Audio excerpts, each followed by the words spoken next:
అందరికీ నమస్కారం. ఆంధ్రప్రదేశ్ రాజధాని ప్రాంతంలో పేదవాడు ఉండడానికి వీలు లేదంట. రాజధాని అంటే అందరు ఉండొచ్చు. ఇప్పుడు హైదరాబాద్ ఉందండి. ఎగ్జాంపుల్, హైదరాబాద్లో నీకు ఫైనాన్షియల్ సిటీ కొత్తగా వచ్చింది, డెవలప్ అయ్యింది. హైదరాబాద్ సిటీలోనే ఉంటుంది సెక్రటేరియట్ పక్కనే చింతల బస్సు అని బస్సు ఉంటుంది. జూబ్లీహిల్స్ పక్కన స్లమ్ ఏరియా లేదా, అసెంబ్లీ పక్కన లేదా స్లమ్ ఏరియా. అంటే నువ్వు అసలు ఈ పేదవాళ్ళు స్లమ్ లేదా మురికి బట్టలు, మురికి వాసన ఇవి అమరావతి ఉండకూడదని చెప్పి వైఎస్ జగన్మోహన్ రెడ్డి గారు ఇస్తే పేదలకి డెమోగ్రఫీ దెబ్బతింటుందని చెప్పి కోర్టులో కేసు వేశారు. ఆ కోర్టు హైకోర్టు దాటి సుప్రీంకోర్టు దాకా వెళ్ళింది. సుప్రీంకోర్టులో ముట్టికాయలు వేసింది. అసలు పేదలకు ఇచ్చిన భూములు ఎలా తీస్తారు, అసలు వాళ్ళు మనుషులు కాదా, అంటే మీరు రాజధానిలో ఎవరు ఉండాలనుకుంటున్నారు అని చెప్పి కోర్టు అడిగింది. కోర్టులో ఓడిపోయిన తర్వాత కూటమి ప్రభుత్వం వచ్చాక ఈ పేదలకి ఇల్లు పట్టాలు ఎత్తి అవతల పడేశారు. 32 లక్షల ఇల్లు కట్టిస్తున్న జగన్మోహన్ రెడ్డి గారు ఆ ఇల్లు కూడా లేపి పడేశారు. అంటే పేదవాడికి పట్టించుకున్నటువంటి ఒక ప్రపంచ స్థాయి రాజధాని నిర్మించే క్రమంలో రైతుల దగ్గర ఇంకొక 45,000 ఎకరాలు తీసుకొని, అంటే 1,00,000 ఎకరాల్లో మొత్తం కూడా ఆయన ఒక 5 ఎకరాల్లో ఒక బిల్డింగ్ కట్టుకొని దానికి 4 వైపుల రోడ్డు ఉందట. నేను నార్మల్గా లక్కీ ప్లాట్ అనుకుంటా, దేనికన్నా ఒక సైడు 2 సైడ్లు ఉంటుంది, లేకపోతే 3వ సైడు ఉంటుంది. 4 వైపుల రోడ్డు ఏంటి మనం తయారు చేసుకోకపోతే అది రాదు కదా, ఎట్లా వస్తుంది? ముఖ్యమంత్రి అలా కట్టుకున్నట్టు ఉంది. అంటే ఒక 5 ఎకరాలు కట్టుకొని 1,00,000 ఎకరాలు ఉన్నటువంటి రాజధాని ప్రాంతాన్ని పైనుంచి చూస్తే అది మొత్తం నాది అంటే కాంక్ష, ఏది బకాసుల్లో ఉండే కాంక్ష. దానికి ఎప్పుడు ఎవడైనా సరే అమ్మాలంటే 20 కోట్లు.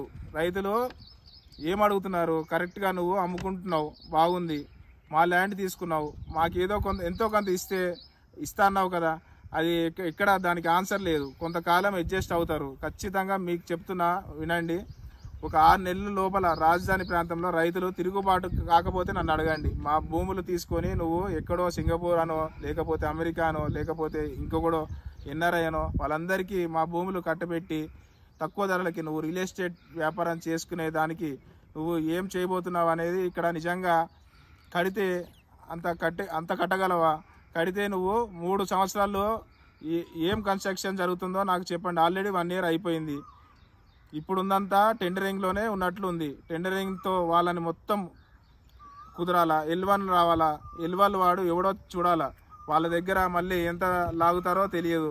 కాబట్టి ఇవన్నీ గందరగోళం మధ్య నీకు అమరావతి రాజధాని ఇంకొకసారి పెండింగ్ పడి విధంగా ఉన్నట్టుంది ఈ ప్రభుత్వం చేసే చర్యలు. ఇప్పుడు ఇంకొకసారి పెండింగ్లో పడుతుంది పక్క, అది మాత్రం అర్థమైపోతుంది. కూటమి ప్రభుత్వంలో మిగతా వాళ్ళు ఉన్నారు కదా, ఉన్నారో లేరో పోయారో తెలియదు, అర్థం కావట్లేదు. అసలు పవన్ కళ్యాణ్ గారు మాట్లాడడం లేదు. అసలు ఆయన స్టాండింగ్లో ఉన్నాడో సిట్టింగ్లో ఉన్నాడో కూడా అర్థం కావట్లేదు. ఏమన్నా అంటే 40 సంవత్సరాల ఇండస్ట్రీ ఉంది బాబు దగ్గర, నేను చాలా నేర్చుకోవాలంటున్నాడు తప్ప రియల్ ఇష్యూ వచ్చినప్పుడు మాట్లాడటం లేదు. అంతేందుకు పిఠాపురంలో మన తన నియోజకవర్గంలోనే దళితుల వేలెత్తి సోషల్ బాయ్కాట్ చేస్తే మాట్లాడటం లేదు.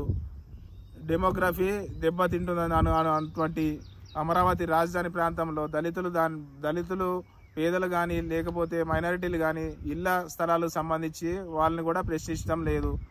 పేదల పక్షాన ఉన్నాడా లేకపోతే రైతుల పక్షాన ఉన్నాడా కూడా ఏమి ఎప్పుడు చెప్పడు. ఎవరి పక్షాన ఉన్నాడనేది కూడా చెప్పడు. ఎప్పుడు చంద్రబాబు వెనకాల అయితే ఉంటాడు 24 అవర్స్. అది మాత్రం ఏదో గొప్పగా ఫీల్ అవుతున్నట్టున్నాడు పవన్ కళ్యాణ్ గారు ఎన్నుకున్నందుకు. ప్రజల పక్షాన ఉండాలి, ఆయన ఓట్లు వేసింది ప్రజలు, అది గుర్తుపెట్టుకో పవన్ కళ్యాణ్ గారు.